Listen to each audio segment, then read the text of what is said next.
Hello everybody. So today we're going to talk about Clean Reserve scent and this one is Sel Santal. I have a lot to say about this fragrance.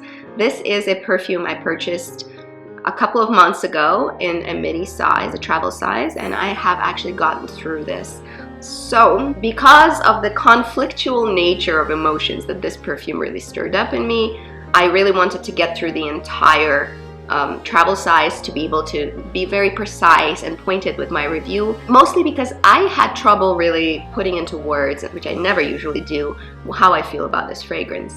So let's start, and sometimes with these kinds of fragrances that I'm not really sure what to say about them, I'm going to start with what the manufacturer is saying, and then we'll move on to what I'm smelling and feeling. So Clean Reserve is described as a deep woody fragrance that combines fruity and salty sea notes of with sandalwood and amber. Top notes are described as mandarin leaf, bergamot, and nutmeg tonic. Heart is iris, salted fig, hazelnut cream, and violet, and base is sandalwood, amber, musk, rose, and styrax. Most of what is described to be in there, I really can't tell is in there.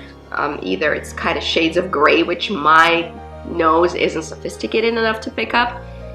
I'm usually very good at dissecting scents. Really, this is definitely a woody fragrance, so I think the description of the class that it belongs to is definitely accurate.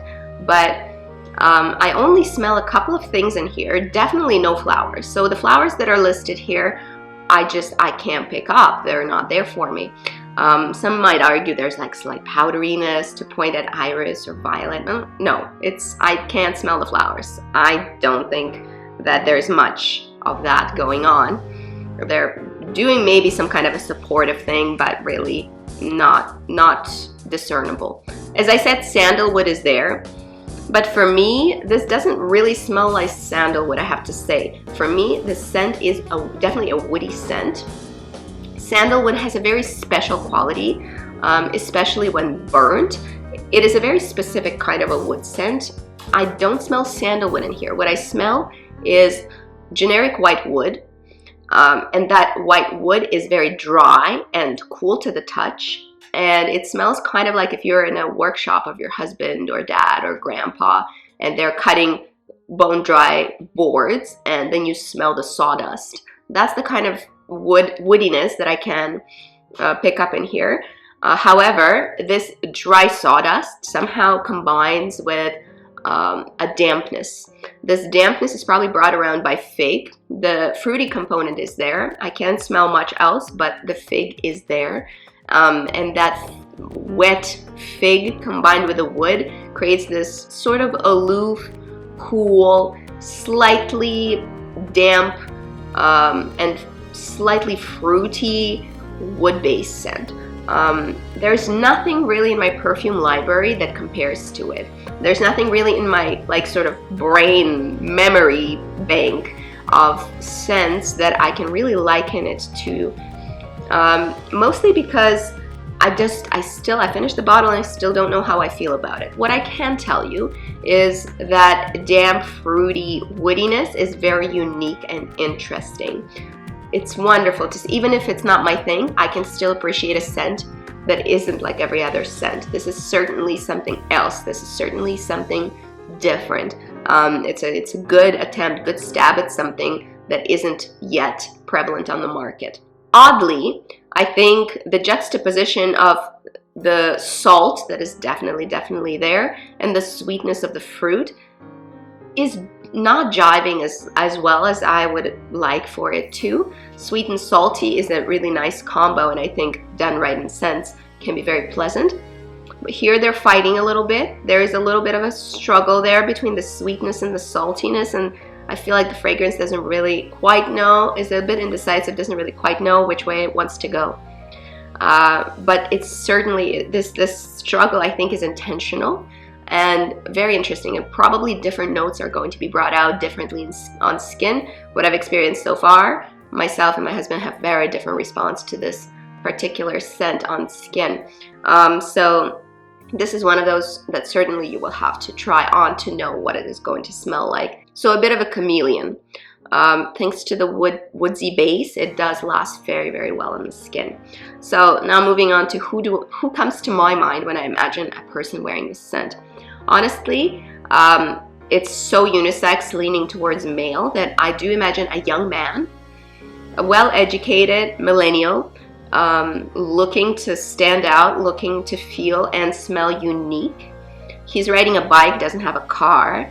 He goes to coffee shops to work on his whatever project he works on. Maybe he does website design, maybe he does editing of content, or perhaps he writes a blog or something like that. He wears dark rimmed glasses. He's a bit hipsterish, okay? And there is something really hipster-like in this fragrance, I feel like. Of course, difficult to describe fragrances in terms of popular cultural movements, but to me the reference seems quite accurate. It is somebody who perhaps hadn't quite found themselves, perhaps is inclined to want to feel special, likes to feel special. It is very important to this person to feel unique, and there's a bit of conflict going on in the fragrance, and I think that unsettled restlessness is probably within the personality of that particular individual as well, who I see wearing this scent in my mind. Let me know if you've tried it and what you thought of it, because I, quite honestly, am still a little bit confused by it. I think it's a good kind of confused though, because I do think that this is interesting. This is like a thought-provoking, let's analyze it sort of scent. I wasn't able to connect with it emotionally, maybe because it's so unique, maybe because it's just not my thing. I recognize the quality in the fragrance, but for me, I had trouble relating to the scent. This scent is not the perfume that's going to attract people to you or get you places or make a statement about your personality. It's all very vague. However, if vagueness and feeling a little moody and unsure, moody fragrance, yes. So this is a bit of a moody fragrance for sure. That's a good word to describe it. So if you're feeling a bit like you're a bit moody, you want to feel unique, you want to feel different, you want something androgynous, you want something that people don't really tend to gravitate towards necessarily, so it's not super popular. You want to get a fragrance that other people might not have ever smelled. And this type of fragrance isn't super popular right now, so very low chances that somebody in your immediate vicinity is going to sport this. I think worthy of a smell, even for the uniqueness component. While I wore it, I really liked it, but I always, when I put it on, thought to myself, wow, I really would like to smell it on my husband rather than myself. And the scent is not unpleasant.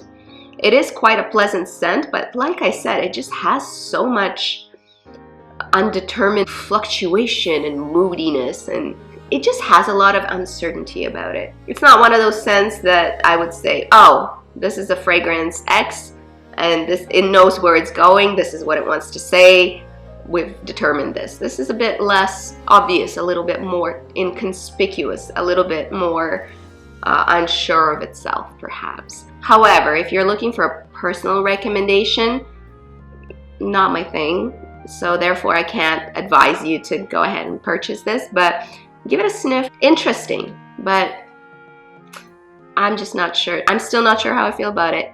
If you've tried this fragrance, tell me how you felt about it, because I certainly want more opinions than my own, especially because my own opinion is just so wishy-washy this time around. So I want to hear what you have to say about it if you've tried it, or if your male friends or partners had tried it. I would like to hear about that as well. And whether you like this type of fragrance or not, that's also very curious to me. That's it for today. See you guys later. Have a wonderful day. Bye-bye.